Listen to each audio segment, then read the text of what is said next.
आज मूल्यवर्धन प्रशिक्षण 3.0 मध्ये सर्वांचं मी अंतर्गतपूर्वक या ठिकाणी स्वागत करतो।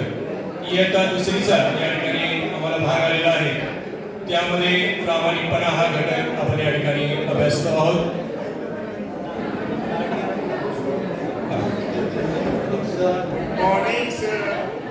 Good morning, all of you. Sit down.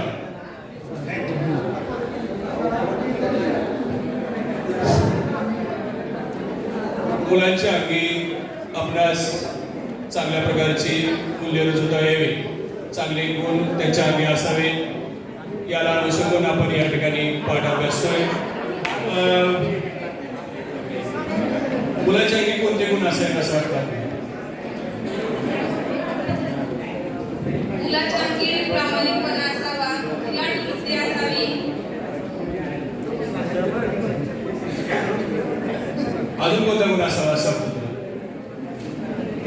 तो कलापूर्ण असावा, म्हणजे व्यवस्थित त्याचं आचरण असावं। छान। कोणता गुण असावा मुलाच्या अंगी? पाळणारा असावा, नियम पाळणारा असावा। खूपच छान। तर आपण पूर्णज्ञान मुलांचं जागृत केलेलं आहे की मुलांच्या अंगी कोणते गुण असावे।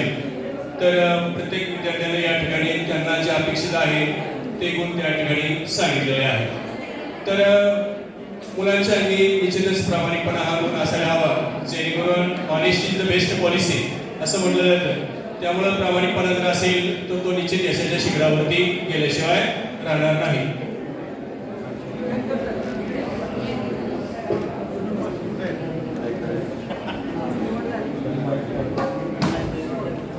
काय केलंय?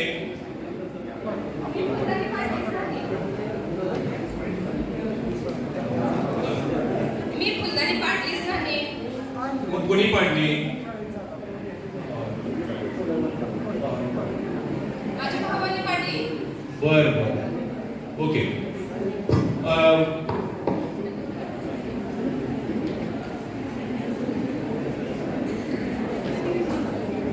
माझा पेन इथंच होता, कुणी घेतला पेन? हाच आहे का तुमचा? अरे वा वा, याला शोधत होतो। तू घेतला होतास का? नाही नाही, हा इथे पडला होता। खाली पडला होता, नजर चुकीने पडला असेल। बर बर, ओके, थँक्यू परत दिल्याबद्दल।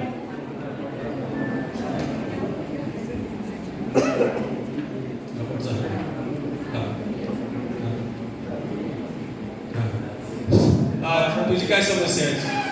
सर माझ्या पोटात दुखते, माझं काय मी काय शाळेत जाणार नाही, म्हणजे नाईला सांगितलेलं आहे जबाबदारी।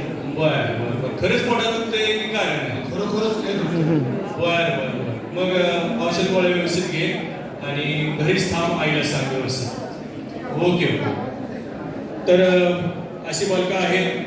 आता त्यानंतर दुसऱ्याचं आपण मूल्यांकन करतोय। काय झालं? मला यायला उशीर झाला सर, कारण रस्त्यामध्ये मोठा अपघात झाला होता।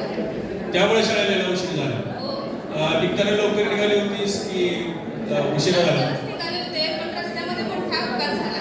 अपघात झाल्यामुळे शाळेत येण्यास उशीर झाला। हो. ओके, सुखरूप तर राहायचं का आता? आहे हां, ओके। माईक द्यायचं।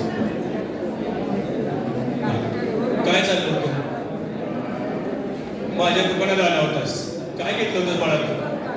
काय झालं साहेब, 5 अंड्याचे दिले मला आणि 4 अंड्याचेच पैसे घेतले। एक अंड जरा मागायला। अरे वा वा, किती प्रामाणिकपणा आहेस रे। आज प्रामाणिकपणा लोप पावला जातोय। एक वस्तू जास्त आली, तीही घरी जाऊन परत ती माझ्या दुकानात येऊन माघारी केलीस। तुझ्यासारखा ग्राहक जर मिळाला तर निश्चितच दुकान माझं चांगलं चालेल आणि असा हा गुण प्रामाणिकपणाचा आपल्या अंगी असायलाच हवा। तर प्रामाणिकपणा किती गरजेचा आहे आणि मनामध्ये खोटेपणा आणि धाकात खोटं बोलणं किती धोक्याचं आहे हे आपण या उदाहरणावरून आपण जाणू शकता। तर अशा प्रकारे या ठिकाणी विद्यार्थ्यांनी सहभाग घेतलेला आहे आणि त्यांच्या मनातील या ठिकाणी विचार व्यक्त केलेले आहेत। तर निश्चित प्रामाणिकपणा हा मुलाच्या अंगी असायलाच हवा। प्रामाणिकपणा असल्यामुळं हा मुलगा कुठेतरी चांगल्या प्रकारचं वर्तन या ठिकाणी अपेक्षित होईल आणि समाज मनावर याचा परिणाम घडून येईल। त्यामुळं प्रामाणिकपणा हा आपण बाळगलाच पाहिजे. Okay, all of you participate very well. Thank you all of you.